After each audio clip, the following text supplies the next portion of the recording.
हरि ओम।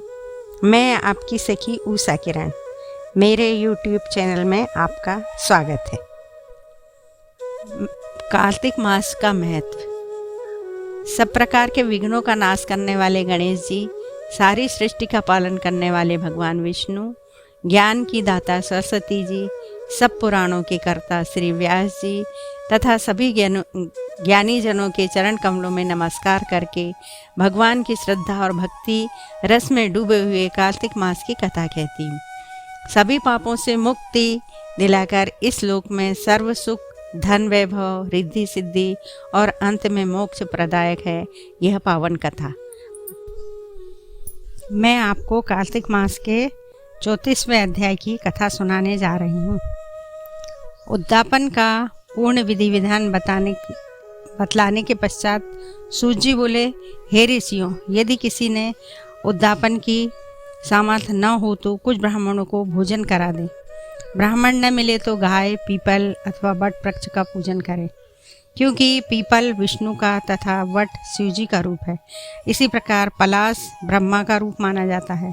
यह सुनकर ऋषियों ने पूछा, हे सूत जी, ब्रह्मा, विष्णु तथा शिव जी वृक्ष भाव को किस प्रकार प्राप्त हुए, यह बताने की कृपा करें। सूत जी ने कहा, हे ऋषियों, किसी समय शिव पार्वती एकांत में विराजमान थे कि उस समय देवताओं द्वारा भेजे गए अग्निदेव द्वारा उनके एकांतवास में विघ्न उपस्थित हुआ। इस पर पार्वती जी ने क्रोधित होकर देवताओं को श्राप दिया कि तुम वृक्ष रूप हो जाओ। तब विष्णु गया में जाकर पीपल और शिव काशी में अक्षयवट तथा ब्रह्मा जी पलाश रूप हो गए। बस तभी से पीपल तथा वट वृक्ष का पूजन होता है। तब ऋषियों ने पूछा कि शनिवार को पीपल का पूजन होता है मगर रविवार को नहीं, इसका क्या कारण है, कृपया बताइए। सूत जी ने कहा, हे ऋषियों, समुद्र मंथन के समय 14 रत्नों में से कौस्तुभ मणि तथा लक्ष्मी जी को प्राप्त करने के बाद विष्णु भगवान लक्ष्मी जी से विवाह करने को उद्यत हुए। तब लक्ष्मी जी ने भगवान से कहा, मेरी बड़ी बहन दरिद्रा अविवाहित है, पहले उसका विवाह होना चाहिए।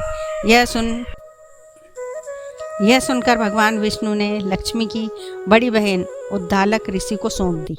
यद्यपि दरिद्रा का रंग काला, नेत्र लाल तथा बाल बिखरे होने के कारण कुरूपा थी, तथापि भगवान की आज्ञा मानकर उद्दालक ऋषि दरिद्रा को अपने आश्रम में ले गए।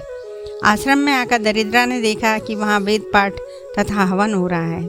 यह देख उसने मुनि से कहा, मैं ऐसे स्थान में रहने की बजाय उस स्थान में रह सकती हूँ जहाँ चोर, जुआरी तथा ब्राह्मणों का अपमान करने वाले रहते हों। उसकी यह बात सुनकर उद्दालक ऋषि अत्यंत दुखी हुए और उसे वहीं छोड़कर और यह कहकर चले गए कि तुम्हारे लिए कोई उपयुक्त स्थान देखकर आता हूँ।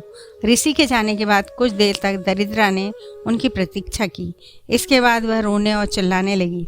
तब लक्ष्मी जी ने भगवान से कहा, हे भगवान, ऋषि द्वारा त्याग दिए जाने के कारण बहन दरिद्रा अत्यंत दुखी हो रही है, अतः आप जाकर पहले उसे शांत कीजिए। तब विष्णु भगवान लक्ष्मी जी सहित वहाँ आकर कहने लगे, तुम पीपल में निवास करो। पीपल हमारा ही अंश है। जो कोई कार्तिक की पूर्णिमा को पीपल का पूजन करेगा वह हमें प्राप्त होगा और उसके यहाँ लक्ष्मी का वास होगा।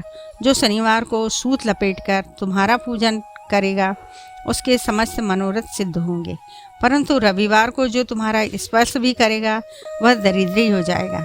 इतना कहकर भगवान लक्ष्मी जी सहित अंतर्ध्यान हो गए।